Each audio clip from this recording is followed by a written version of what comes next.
So much of my brain development happened when I was relatively small and powerless. And so I have this very strong instinct that the best way for me to get what I want from my wife is to make a fuss. And this is just normal human brain development stuff. This is kind of how we're wired.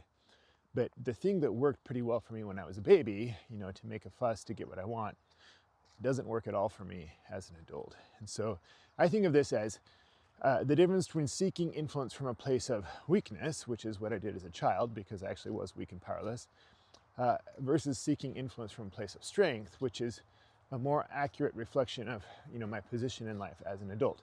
So as an adult, I can do things that are different than making a fuss. And so, if I want my wife to do something, the best way for me to approach that is first to keep in mind that I'm probably going to be okay regardless of whether she says yes or no, and that it's her choice, not mine. And so I'm already taking a step away from this thing that was true when I was very young, which was that if my parents didn't take care of me a certain way, then I really wasn't going to be okay. I was dependent and I was vulnerable and I needed someone to take care of me. As an adult, that's much less true. And so if I can approach my wife from a place of strength, I could be like, this is what I want.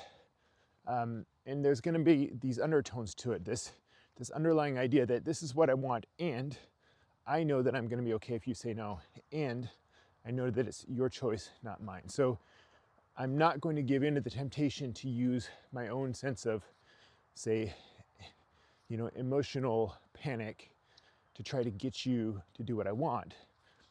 I'm going to make it clear that I'm going to be okay and that I'm not going to pressure you emotionally or try to control or manipulate you to try to get that, because in adult relationships, that always backfires. Even though it's so deeply instinctive to us, it never really works.